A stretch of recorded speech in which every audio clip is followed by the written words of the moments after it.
Inside 6 Yards is proudly supported by 1951 Goalkeeper Coaching.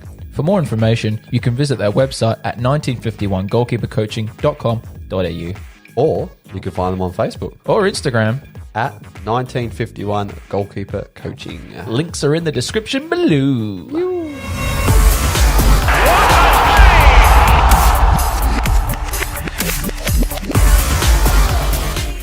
Hey everyone, and welcome to another episode of Inside 6 Yards. I'm your host Yates, and with me as always, Mr. Tommy Gunn!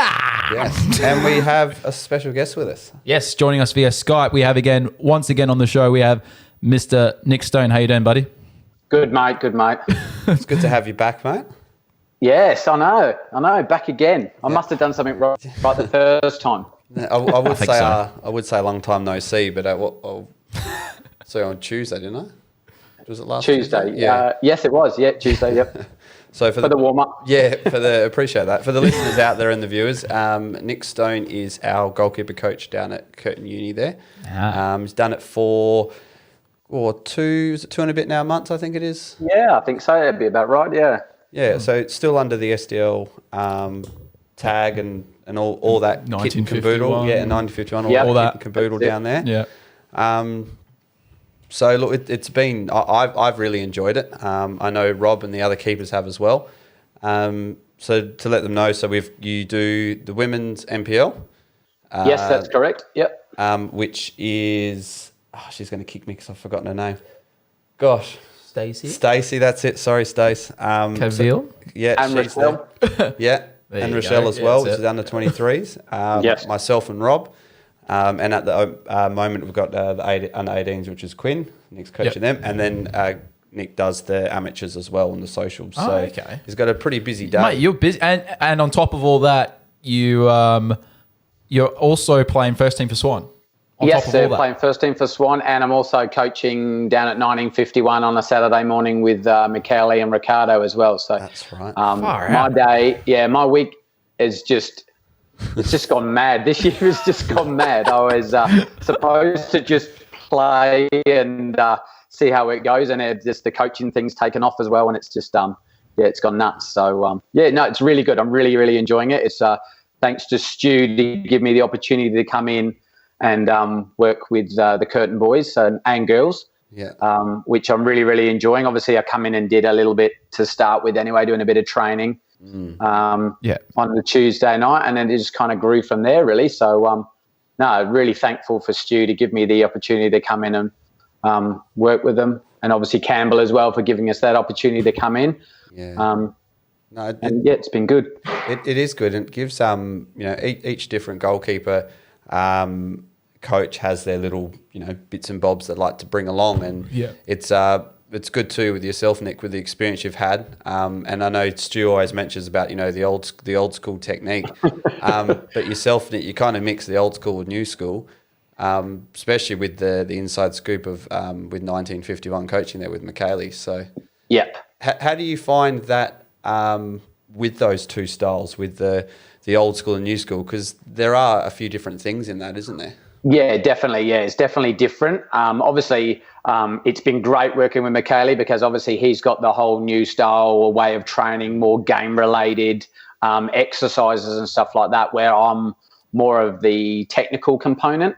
So at the moment, it works really, really well because all of Michele's experience in the new style of coaching, everything, like I said before, the game-related, and now my style of old school technical, volley, feet work, hands, very, very basic. And I've been lucky enough to be able to combine the two at the moment. So that's good. And I think it's working quite well. I think we're getting good numbers down at Curtin, and with my experience of doing bits and pieces, and like I said, working with Michele, it seems to be going quite good at the moment. And I think you're enjoying it. Oh yeah, I know heaps of the lads are too, and you see they're really looking. The numbers we get down at Curtin is quite impressive, and that goalkeeper union together. Or everyone's having a chat, everyone's having a laugh, and there's a bit of banter and personal competition going on, which is good. So gotta have the competition. Gotta have the competition. Always got a bit of competition, bit of a laugh. Have you still got young Jacob down at Swan? No. So Jacob's left. So Jacob's no longer at Swan. He's now at Ashfield. Oh, he's gone back. Yeah, he's gone back to he went back. I don't know if that's where he started from. I'm not 100% sure, but yeah, he left. So we've got Connor, who was the reserve team manager at Swan. He's now back in goal playing. And he's playing really well. And he's playing really well as well. Good. So yeah, because you played with Jacob at Ashfield last season. Yeah. Okay. Yep. Yeah. Well, it must be a common trend with coaches going back in goals, because our little birdie told me, and also I saw it, that Christian went in goals with Kelmscott. Usado went back in. Went back in goals with Kelmscott Rezzies, because I think they had an injury, their keeper, so Rezzies keeper got pushed up, and then he is a goalkeeper, of course, but he was coaching the Rezzies, so he put on the gloves. So. Am I inspiring? But they're going, oh my God, this guy is that old and he can play in goal. So maybe I can put my gloves back on and give it another go. Well, where it's a little bit like goalkeeper is like dog shears, but it's reverse, you know. So we're still young. You're still 21, mate. You know. Yeah, that's right. Yeah. Well, you boys keep me pretty young anyway. Like I said, I'd love to join in sometimes, but at the moment I'll concentrate on the coaching and I do my sessions with Michaeli. So hence that's why you guys on the Monday night, we saw you down there. Yeah. So we come in and you made our session look like absolute dog balls, because you were doing top bin saves and everything. I mean, and there's me and Yatesy just doing like 5-point save, 5-point blocks or like whatever. Like, that's all right. And Top getting in the head twice. Yeah, and I got hit in the head twice. That's why I don't train with him very often. I'll be in a bed for a week. Three things happen. Top bins, you'll get hit in the head, or I'll miss. Yeah, that's it. Yeah, when I shoot, there's no in between. No, there's no sweet spot there. So as you mentioned before, you're currently at Swan. How are you finding because obviously this season has been different for everyone, coaches and players. How are you finding your season down at Swan there? It's been a tough season. I'm not going to lie. We've had a really tough season. We've only won 2 games this year. We've pretty much been under the pump. So my comeback was supposed to be eased in and, pretty steady. It certainly didn't happen that way. I've been probably one of the busiest keepers in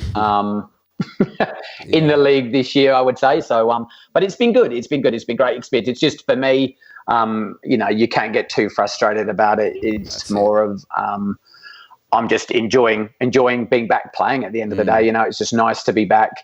And I'm also getting, at the end of the game, it's nice to have the opposition manager come over and go, by the way, you played really well, Keeps, well done and stuff like that. So you know that you're doing all right anyway, if you can, with that many shots and, obviously I don't get me wrong, I have made a couple of mistakes this year. We all make mistakes. And it had to be typical where Stu decided to come down and watch me play against Freo, and a guy's hit from just outside the box, and it's sort of like almost dribbled in to the back of the net where I've gone to dive and I haven't attacked the ball. I've dived flat and the ball sort of bounced over my hands and into the back of the net. And I've gone, brilliant. Was that at home or away? That was away. That was at Freo as well, so it made it even worse. You can't even blame the Swan pitch for that, can you? No, I can't. No. The surface wasn't particularly good, but that's what happens. And as a goalkeeper and now as a coach, I suppose people look at you even more. And it was straight away I analysed myself and overanalyzed myself, and I went, well, I needed to attack the ball, and I didn't attack the ball, so it was my own doing at the end of the day. So, but it's a learning curve. I'm still learning the same as everyone else. I'm learning the game. The game has changed a lot since I played last. So, definitely has. Definitely a lot more. And this has come up numerous times when we've spoken to people. A lot of footwork. Footwork, not only necessarily in getting into position and set position, but as in passing and, making those 6-yard passes, making those, long balls. It's a very big focus point. Yeah, for sure, man. Like we learned a lot when we did our session with Michaeli. Just the simple footwork and the micro steps involved with it, and it was it made a huge difference to our game as well. And you just don't realize you don't realize the little things. Yeah, and that's what we're doing a little bit more at Curtin now. Is that I'm spending a bit more time doing feet, back passing, moving out left and right and stuff. And I think what Michaeli was saying is like, so out of the 8 times that as a goalkeeper you touch the ball, 7 of them are with your feet. Yep. So you'll make one save out of 8. But yet when we do our goalkeeping train, it's all hand related. But now the way that things are, we do need to bring in our feet a lot more. And so now, you know, like I said before, like working with Michaeli, so we tend to work with our feet, and that's what I'm trying to bring in as well, the whole aspect of using your feet and using your hands, so you get a bit of everything in the session, you know, rather than sort of really concentrate on one thing. You can kind of do a bit of everything, you know. Yeah, so it makes sense as well. Like, you know, you want to prepare yourself from when you do get game day and you're playing the ball with your feet most of the time. You want to be like, oh shit, what the hell do I do here? Yeah, and be quite confident in that. And it's so right though. Like you find that, like especially like on the weekend, because it was so windy, I found myself just doing so many goal kicks. And like I've never like had so many goal kicks ever.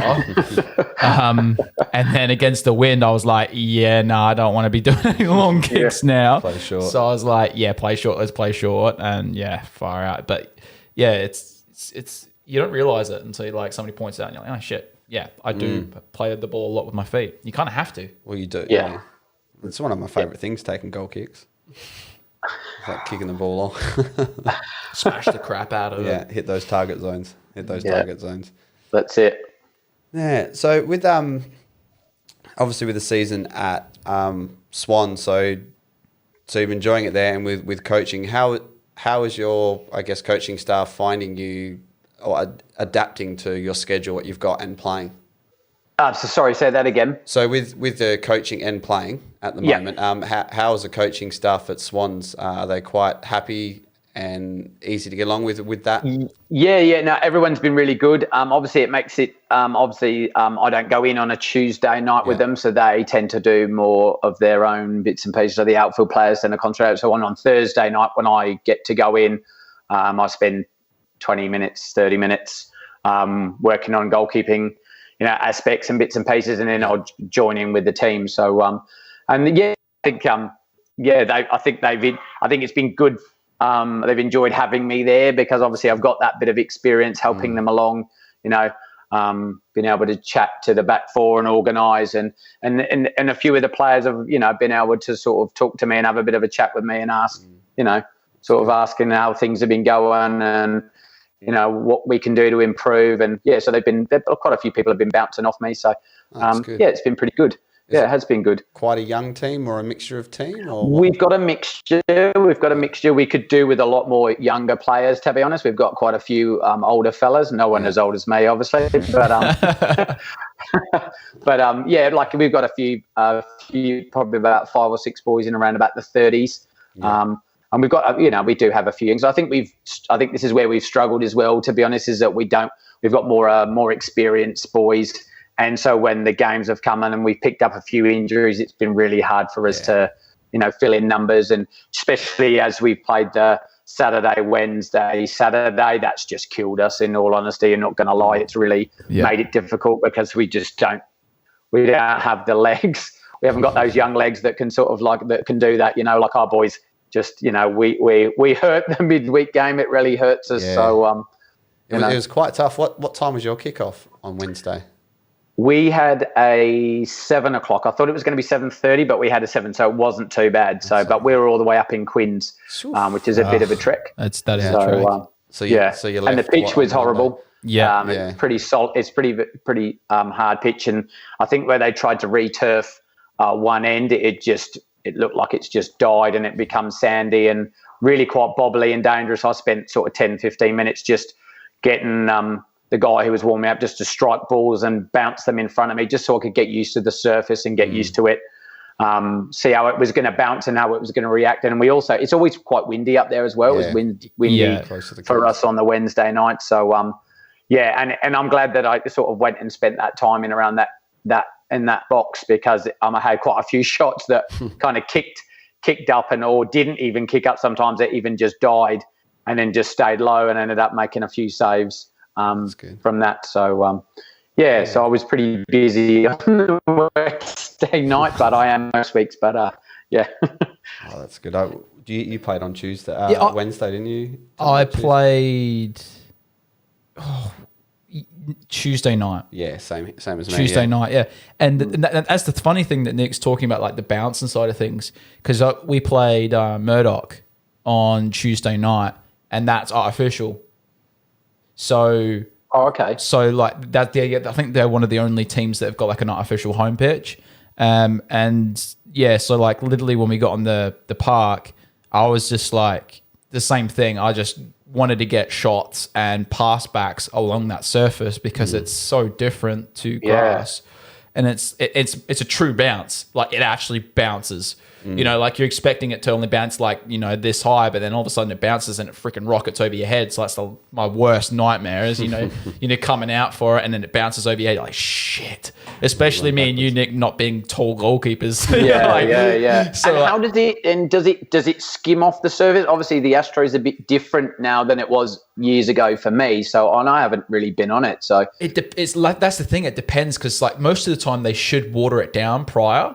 Oh, okay. Like, but at night they didn't, so it was quite dry, and so on lower shots it kind of bounced, but it had a bigger bounce than what I thought it would. So it was quite like even shots that I thought would be a little bit lower, they ended up being like a mid instead of a mid to high instead of a low, which was really weird. So it was very weird for me. But yeah, then I played the Resi's game, and then I came on in like the 20th, 30th minute in the first team.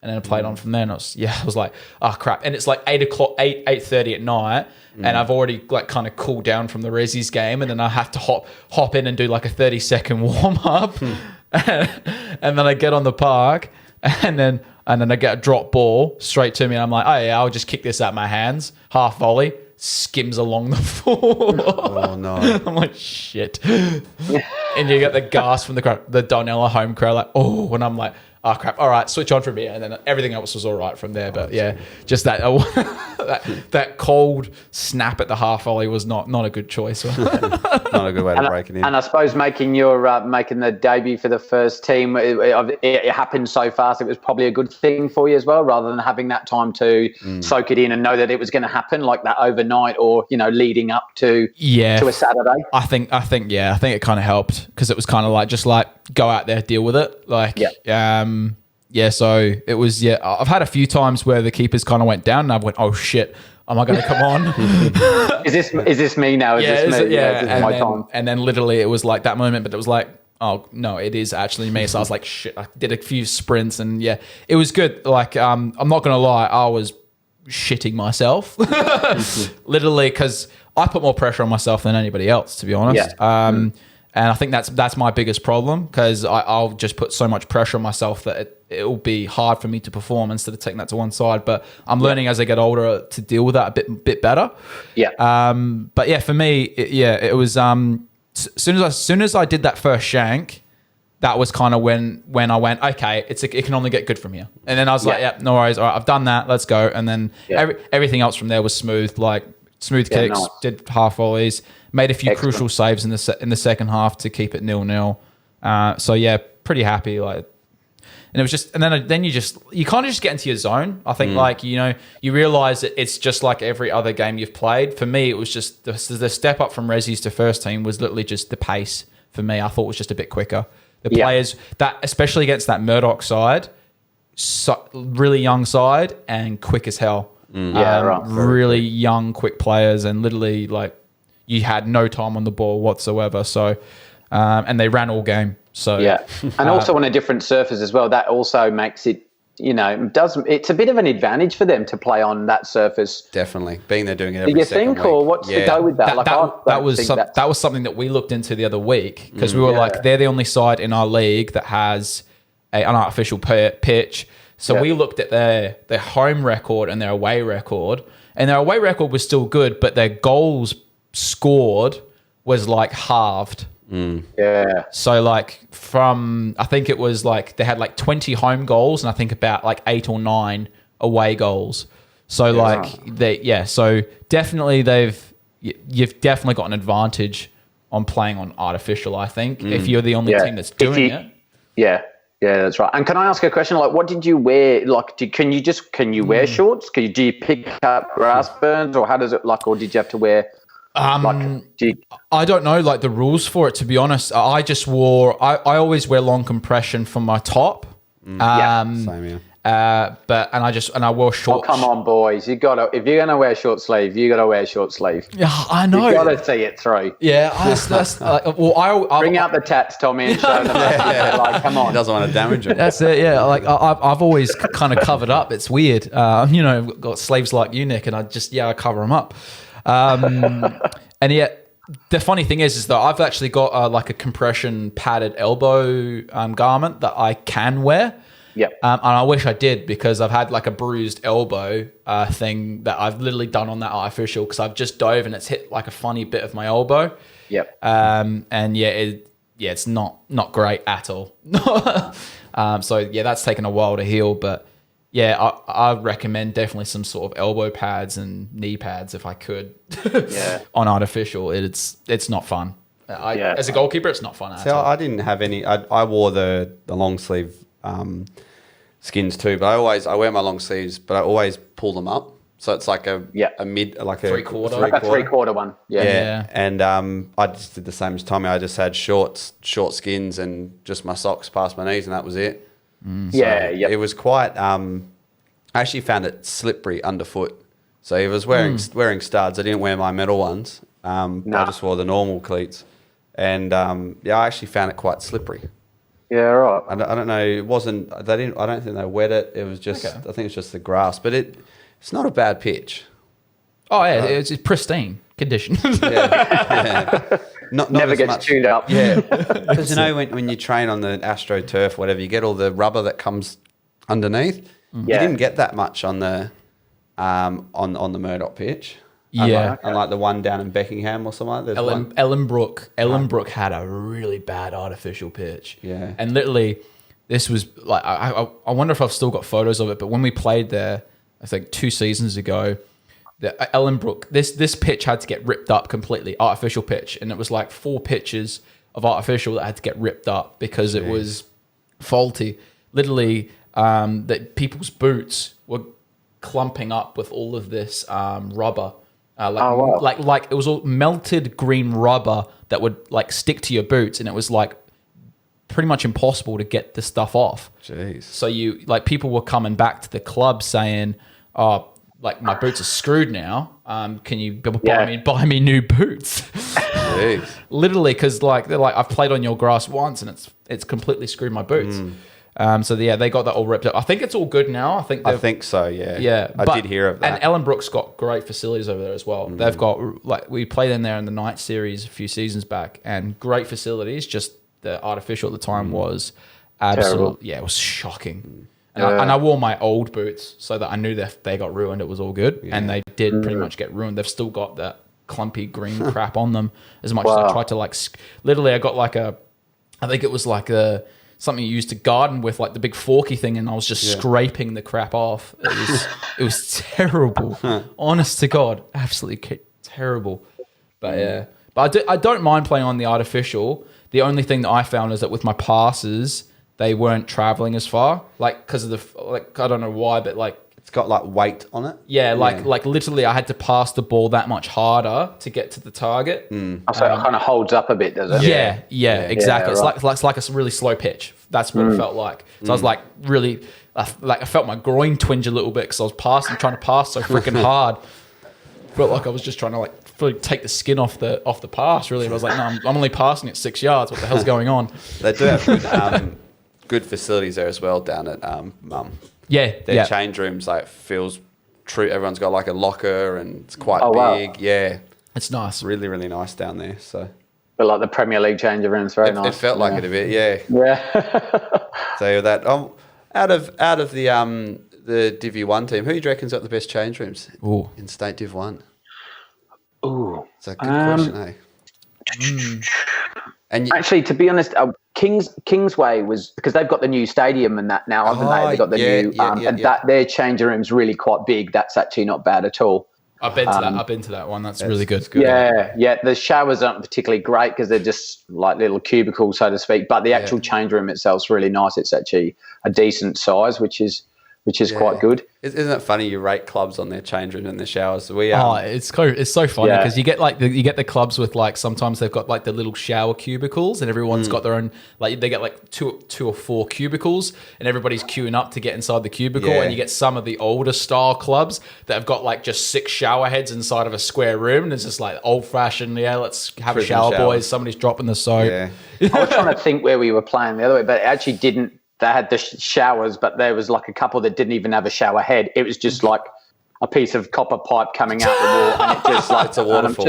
I'm just trying to remember who it was. I was like, that was got to be one of the worst showers I've ever had. Somebody just wants pressure on their back, just like fully blasting. Speaking of that pressure on their back, that the Kelmscott away change rooms are really, really nice. They're perfect. The only thing that let them down was the showers. They had 3 showers. The middle one didn't work at all. The one on the right was like getting hit with a high pressure hose, but the one on the far left was perfect. So everyone queued up to the one to the left. Well, I was silly me decided to bear with the high pressure hose one, and that was quite. It was like needles shooting at you. I like a good high pressure shower. I love it. Right on back. Wanneroo have a good. Their showers are quite nice too. I must say. They've got a pretty good setup there.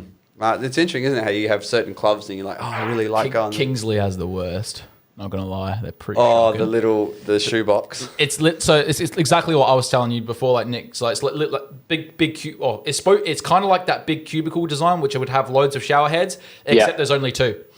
Yeah. Oh wow. Yeah. So it's literally just like 2 open shower heads, like cornered away, and it's not even separated from the actual like bit that you would sit and get changed. It's just like literally just it's like in the corner, and then it goes straight to bench where you're supposed to be seated and getting dressed. So literally, and being the keeper, I was like situated right in the corner because I was like number 1, and then half all of the splash from the showers was getting my bag wet. And I was like, I do know in their defence though, I do know they're getting a grant or something like that to they need one, which is good. They need it. So yeah. I find that interesting that the keepers always fight. I do the same. I always try and find a corner to sit in. Do you the same, Yatesy? Do you find a little corner? I always just have to be on the end. I like my space, and I take up like my bag's over there, my boots are over here. Always got to have my jacket up behind me. Like I like the corner or like the end and my own space. Yeah. They've been ripping into me quite a bit because I'm always the last out the change room. I'm always last. I'm last coming in from the warm-up, and I'm always last coming out for the game. And they're like, come on, the old guy. It's always the old guy. But I always did it even when I was younger. It was always the same thing. So you get extra time in there. Yeah. And you get room. You can actually do what you got to do. You're not bumped into people. That's and what stuff. Cyril does as well, doesn't he? Yeah. He's like the last to leave the change rooms. Speaking of Cyril, did you see who was playing for Armidale on the weekend? It wasn't Cyril. Wasn't it? Oh, really? Yeah, like the guy, the Armidale keeper, Sam Hutchings, he was the one that got injured. He's played at Armidale for the last few NPL seasons. Okay. He's back from injury and jumped straight in. Oh. Maybe they're giving Cyril a break. Maybe. Yeah, I hope so. I hope he hasn't injured himself. Yeah, or anything like that. hope Yeah, I was so. going to say maybe there's a bit of an injury thing going on there because he's a good keeper. So, yeah. And he's been... They've been doing okay as well, haven't they? And they've been doing really well. They're like top 4, I think. And he's been busy this season. He's been real busy. So the old guys have been busy this year. Exactly. Yeah. We've been really busy. Yeah, it's a season for the old fellas, isn't it? Yeah, I think so. It's a real it's a very funny season saying about keepers being busy because it doesn't feel like it does feel like a season, but then it just doesn't. Just because you look at some of the scores, especially the NPL, it's not a 1 or 2 goal win. We're looking at 5 or 7 or something like that. Same with all leagues. Yeah, I agree. I think everyone's had them. We've had, and we were talking about the other day about so we've had a real bad defeat on the Wednesday night where we got beat, 7-0, and we've come in and I've gone, I don't think I've ever been beaten. Yeah. By 7 before, and we've had a few, we've had a 5 and a 4 and stuff like that. And I think, back in the, I think the pro days, I think even when I played in Hong Kong, I think the worst we got beat was like maybe by 4. FA Youth Cup, I think, was Tranmere Rovers. They turned us over 4-1. So it was like, we never got beaten anything like 5s and 6 and 7. So it's a whole new ball game for me on that one as well. So it's I'll just keep it down to my age. Well, you don't want to be bending over too much, hurting your back. Yeah, it's a hard thing though too, like for a team and also a keeper coming back from a 5 or a 6 or a 7 loss. Mentality wise, for a team, for the coach, for players, it's tough. And how did you boys? What was your attack on for the weekend? Because obviously coming from a bad loss, as we mentioned, would have been hard. Yeah, it has been hard, and we're all. I think all clubs have got it where you've all got like a little.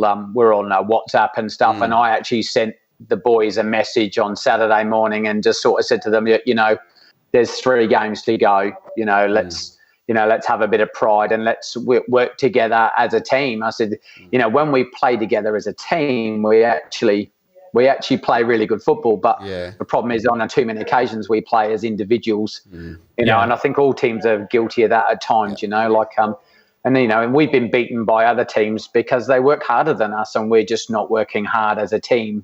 Individually we have players out there that work hard, but not as a team. And I sort of just said to them, I said, we need to work together as a team, and only as a team you'll get results, by working hard as a team, not individually. It just doesn't work, For sure.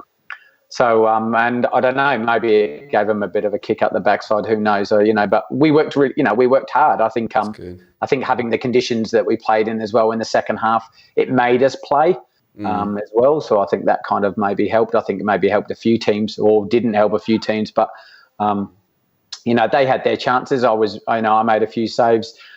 Tio also made a couple of really good saves to keep his team in the game as well. So. Probably the draw was fair, on the Saturday, but but it was good. It was nice for us to turn around, going from getting beat, like I said, 7-0 to, because I think sometimes when we concede, our heads go, and I think a lot of people go, oh, here we go again, and I think that's the mentality that kind of happens, and it is hard. It's hard when you guys, when you're not.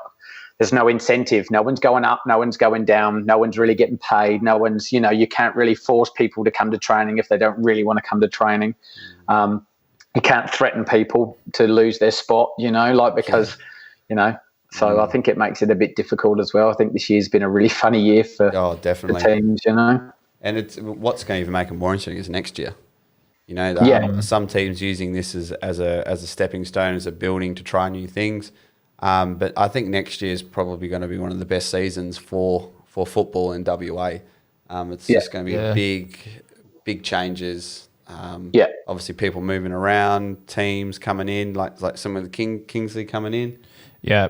Look, I think, especially for Swan, I think this season is probably one of the better things that would have happened to Swan, because it's given you guys over there a big wake-up call as to what to expect in State League One, and if they want to keep growing and want to keep if they want to stay in there, then there needs to be they know what to expect and what areas they need to improve on, and it's places like Kingsley and all that. For us at Dinella, even Curtin, places that have developed a squad, new coaches, new teams. And they get to test it out and be like, okay, and then when they test the quality and then they realize what areas of improvement need to be made forward moving into the new season, really. Yeah. But yeah, I've enjoyed this season. I think it's been really, it's been interesting for sure. It's been an eye opener. It's definitely been interesting. And I was, to be honest, I wasn't even expect to play first team football this season. So now that I know that I've got another 2 games minimum to play first team, I'm pretty happy with that, and to break that's great. Break my teeth into first team football, which is that's good. it.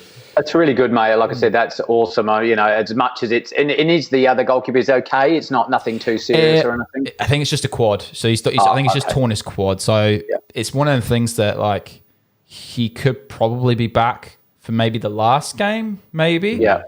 But then it's just if it is that bad, there's no point in rushing it. No, that's right.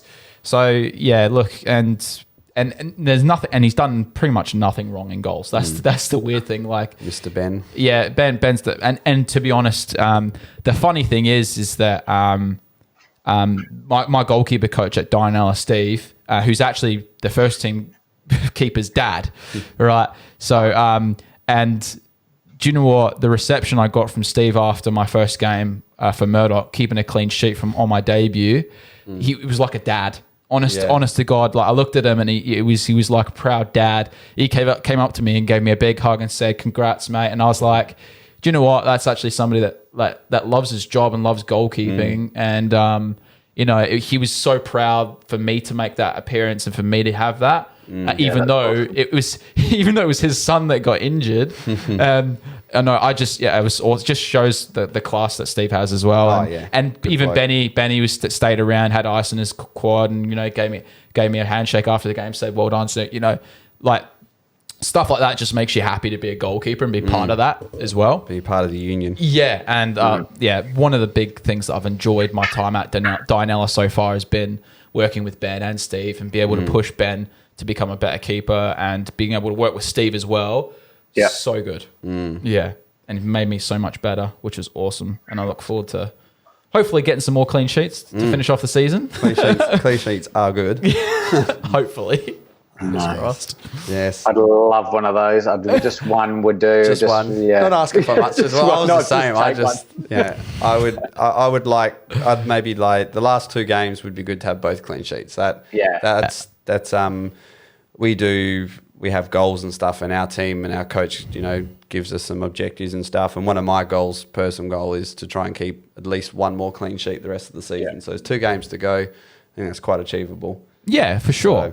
And it was funny that it was funny because we did the Facebook post because I kept my first team clean sheet the same night that you did. Yeah. I just thought that was so ironic. That was good. But we both got our first team clean sheets, which was awesome. So that's why I was like, I didn't even realize it, and then I made a bit graphic, and I was like, that's going on to Facebooks.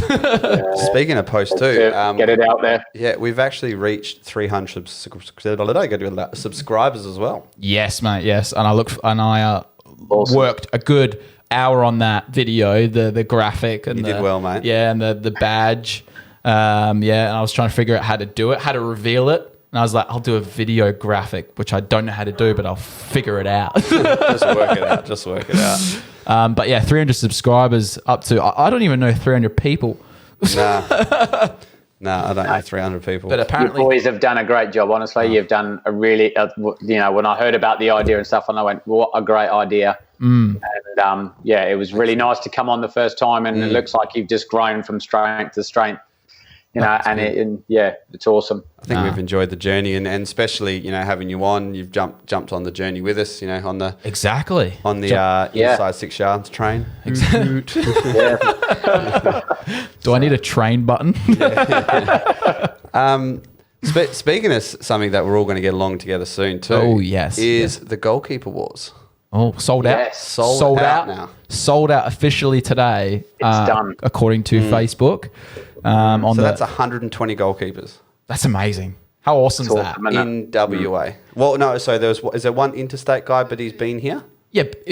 They classified him as interstate, but it's the UWA. Is it Jake? Yeah, it's Jake. Yeah, it's Jake. Yeah. And he's playing. He's at Balcatta. Is that correct? That's right. Yeah. From what I remember having my quick chat with him. And he's. That's like the fact that 120 goalkeepers are gonna go to one place and have a bit of fun is awesome. Yeah, and the awesome. Really cool thing is it doesn't matter. Obviously, so it's masters, juniors. We've got the women's as well, the women's juniors and that, but it's all different levels. So it's not just all state league or amateurs, or it's just everyone together. Yeah, all getting along. So it's incredible. So Nick, what's I know you'll be there, and what's your role, or how are you going to be involved in this? Well, I'd ummed and ahed about maybe making an appearance in it, but I kind of the way that I think that it was going to turn out that everyone's going to be way too busy with Michaeli and everything going on. So I'm basically just going to be helping out with Michaeli and Stu and everyone, and just sort of pointing people in the right directions, moving people around, just helping people, giving people advice as well. I'm sure that people will come over and go, what do you think about this, and what should I do for this, and I'm sure probably leading up we'll probably do something like that maybe at Curtin, or we might just have a bit of a muck around and have a bit of a... Well, don't forget, we've got to work on our tan first on Tuesday. Yes, definitely. Leg tans. Definitely a must. Yeah. I thought you were wearing white skins for a moment, but my legs haven't seen sun for a bit lately. So a bit of background knowledge for the viewers that probably don't get that insider joke. There was a photo online with you and your very pale muscular legs, muscular quads, and it was a good photo though. It was actually a really good photo. The photo was awesome. Yeah, but I just couldn't help myself. It was there for the taking. It was, and there was I think there was the other one that Kat down at Kelmscott. She was the one who took the photo. So shout out to Kat. Thank you very much for those photos. She loves she takes great photos of you. I wish I had somebody to take great photos of me. I was going to say of me, but she had to put a black filter on it when she took it because of the glare of my legs. It's called. So I'll teach Yatesy something. It's called an ND filter. It filters out the sun. All right, or whatever the biggest one is. Or it's because you shine so bright. Of the white legs. Yeah. So will you be reffing it all at the Goalkeeper Wars? To be honest, I'm not sure. To be honest, I just know, basically, I've just put my hand up just to help out. Yeah. Because obviously, with the amount, the bigger amount of goalkeepers this year, it's just going to be full on. So it's a lot of egos. So basically, I'm just going to try and help out, really. Yeah. Well, if you are reffing, let me know, and I'll slip you a 50 tomorrow at training, and we'll sort it out. Yeah. No, just make sure I get to the finals, okay? Yeah, that's right. Yeah. It's one thing was mentioned, which kind of made me laugh about it, was the music. Now, Michaeli and Stu had this discussion. We actually talked to Michaeli about it. A couple of Mondays ago when we did the training, just because it was kind of a last minute thing, and someone said music, and then Michaeli just put his phone on, because it's a very hard thing though, because there's obviously a lot of music in the world. There's 120 people competing, and then you've got family, friends, grandparents, grandkids and stuff. So the music that you choose has to be very careful, because you can't have naughty words in it. No. And most of the music that's come out today is about backsides and undesirable things and acts. So it's really hard to choose music. So Michaeli, I think, had about 4 or 5 songs he had, which were really good. I think it was like one of the World Cup song. I think Ricky Martin got a mention in that one too, but it just played on repeat for the whole time. So we're gonna. I actually threw in my idea to all the FIFA music. So like FIFA 98 or FIFA 99, that type of soundtrack, something, because that's kind of family friendly music. But that's not a bad. That's actually a pretty cool idea. So surely there'd be like, you just find that online, and it'd be like FIFA music. I'm pretty sure. Yeah, would there be some even just football music? Is there actually like on Spotify or something? Sure. I'm sure there should be something. I definitely. Yeah. And Michaeli loves to listen to the podcast, so I'm sure he's jotting down in his little journal. Nice, yeah.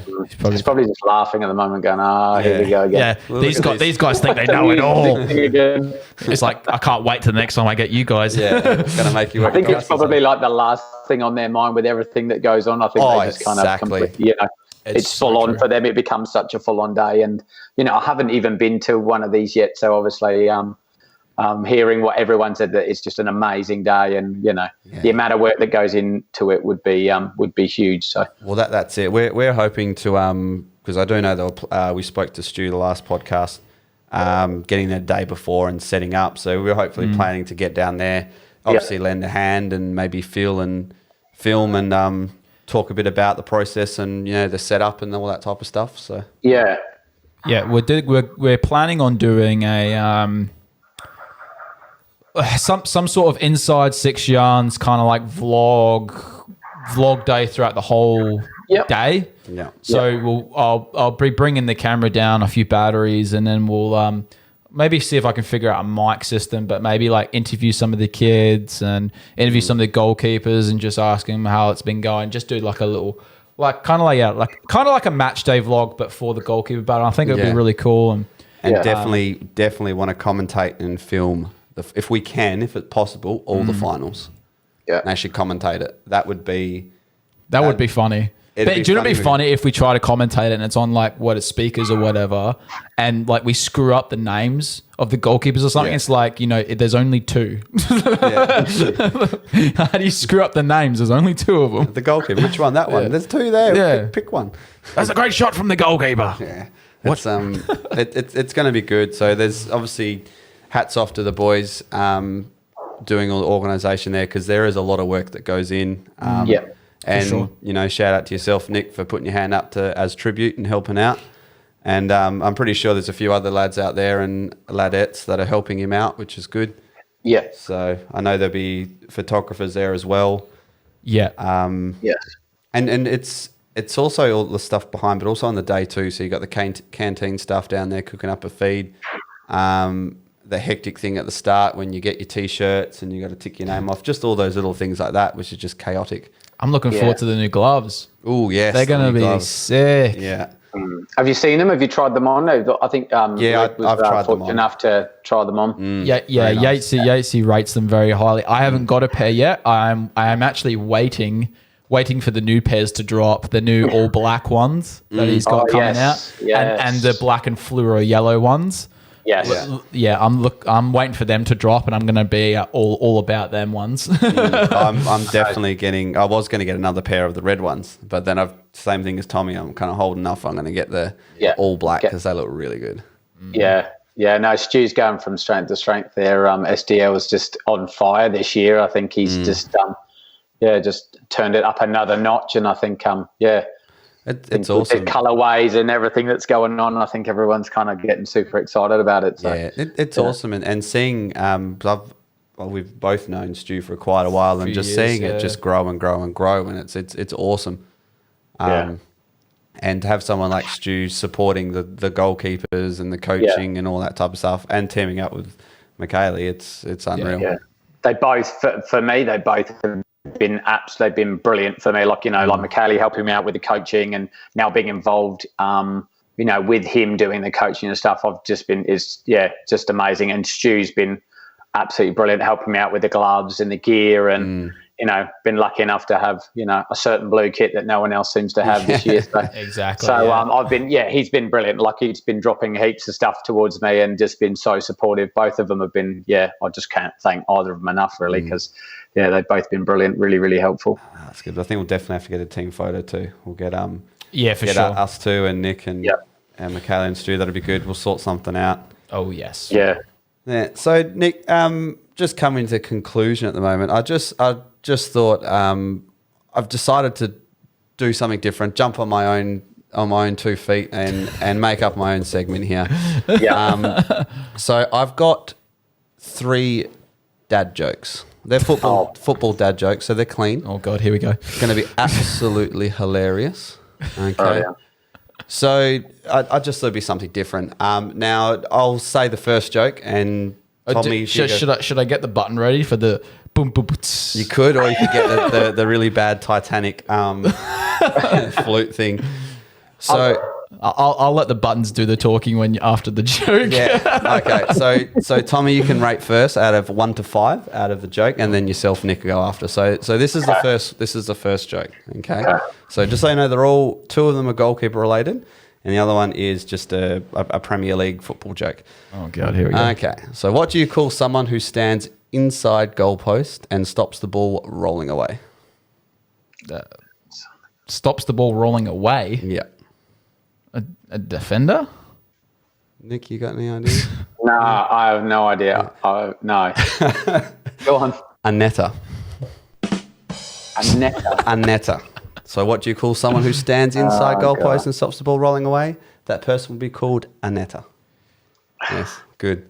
Right, I get it now. All right, you get it? Yeah. Okay. Dad joke. Because I was thinking rolling away from the goals, not rolling into the goals. so That's why I was thinking of defender. Goal related. Yeah. Goal. Okay. Okay. So next one. Here we go. Which football team loves ice cream? Which football team loves ice cream? I don't know. A Sunday league team? I don't know. Aston Vanilla. Oh. Yes. All right. Actually, I don't mind that one. That was all right. I saw They're that. growing on me. What does this podcast come to? I couldn't stop laughing when I saw it. And just to top it off, I love this one. What is a goalkeeper's favourite snack? I don't know. Banana. Any ideas, Nick? No. I really need a good northern accent for this one. Beans on post. Beans on post.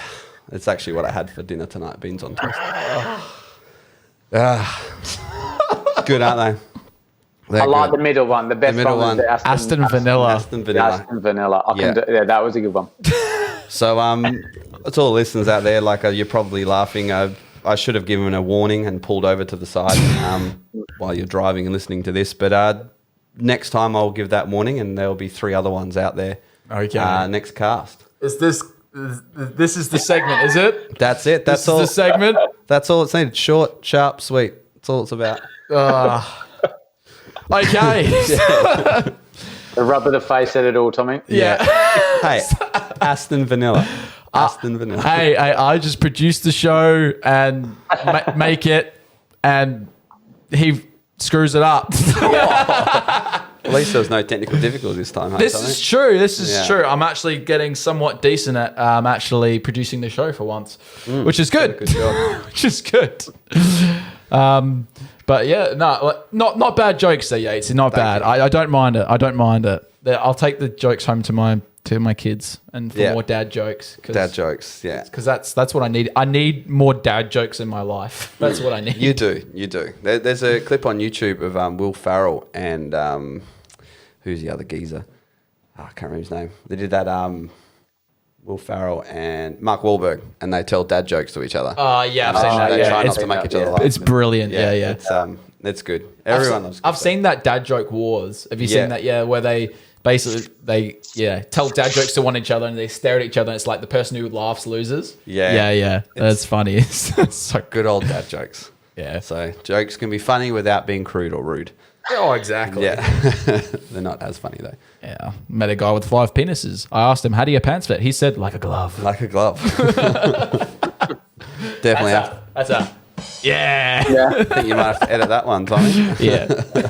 All right, Nick. Well, thank you very much for coming on our show tonight, mate. We've really appreciated seeing you again. Also, too, I do believe your lovely German Shepherd had a bit of an appearance in the podcast as well. Oh, yes. It just came and just made sure you were all right and that you weren't in any trouble. Yeah, snuck in. So, look, again, thanks very much for coming on. It's been a pleasure. Good luck for the next 2 games. Thank you, and good luck to you guys as well. And it's been nice to be back on the show. Oh, yes. It's a bit weird you not being in here. Yeah, I know. We've kind of stepped up a little bit. We've got more room. We've got more room. It looks great. It looks really good. More room for activities. Exactly. Well, we've got to keep the social distancing. Do the writing. That's it. The writing for the left. No, thanks again for joining us, Nick. But I think that's just done for one episode, hey? Yeah. That's just done. All right. So I've been Tommy Gun.